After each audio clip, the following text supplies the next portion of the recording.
আসসালামু আলাইকুম। আমার দর্শক বন্ধুদের জন্য আরেকটি রেসিপি নিয়ে এসেছি। রেসিপিটির নাম হলো বাটা মশলা দিয়ে গরুর মাংস রান্নার রেসিপি। চলুন আমি আরম্ভ করি। বাটা মশলা দিয়ে গরুর মাংস রান্নার রেসিপি কিভাবে রান্না করি দেখতে থাকুন। চুলা জ্বালিয়ে আমি হাঁড়ি বসিয়ে দিয়েছি। সরিষার তেল পরিমাণ মতো দিয়েছি।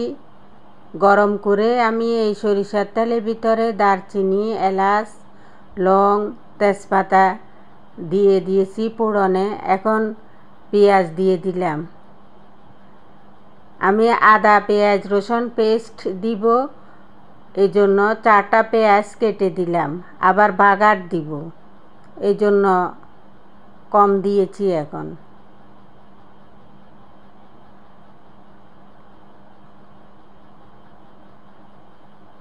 এখন পেঁয়াজ, রসুন, আদা পেস্ট দিয়ে দিলাম।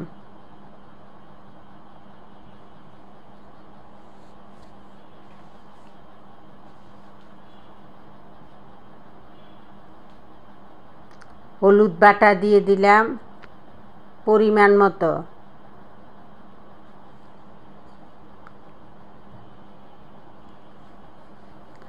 এখানে আমি শুকনো মরিচ, লাল, কাঁচামরিচ, গোলমরিচ সবগুলা মরিচকে আমি বেটে নিয়েছি, পেস্ট করে নিয়েছি। এখানে জিরা, ধনিয়া আমি পাটায় বেটে নিয়েছি, এখন দিলাম।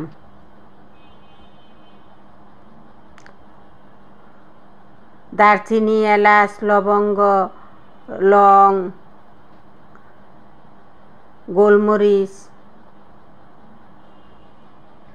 স্টার, বড় দারচিনি, জয়ফল, জয়ত্রী ফল, রাঁধুনি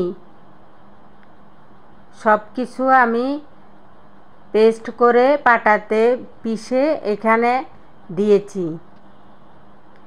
এখন পরিমাণ মতো লবণ দিলাম।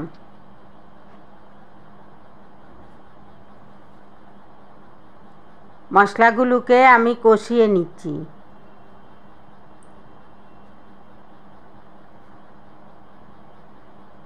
যত মশলা কষাবেন তত স্বাদ হবে।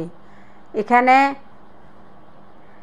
কাজু বাদাম, কাঠবাদাম, কিশমিশ, দেশি বাদাম, একটা টমেটোকে পেস্ট করে নিয়েছি, পেস্তা দানা, নারিকেল সব একসাথে আমি পেস্ট করে পাটায় পিষে নিয়েছি। সব বাটা মশলা।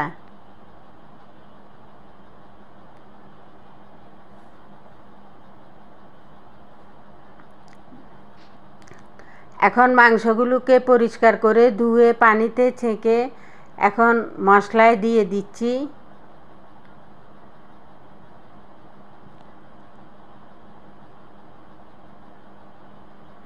মশলার সাথে মাংসগুলো মিশিয়ে নিচ্ছি।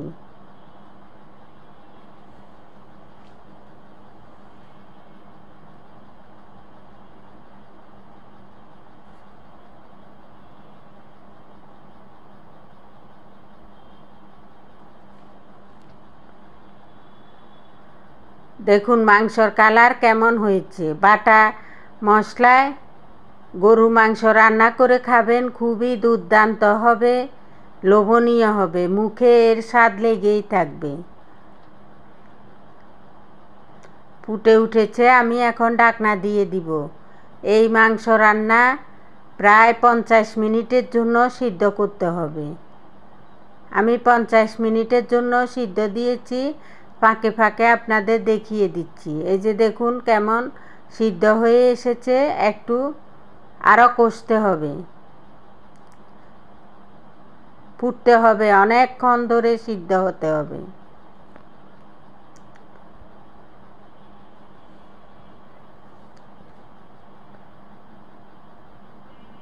মাংস রান্না প্রায় হয়ে গেছে। দেখুন কালারটা কেমন এসেছে, খুবই দুর্দান্ত কালার এসেছে। এই গরুর মাংস পোলাও দিয়ে, খিচুড়ি দিয়ে, আপনার নান দিয়ে, পরোটা দিয়ে খেতে পারেন।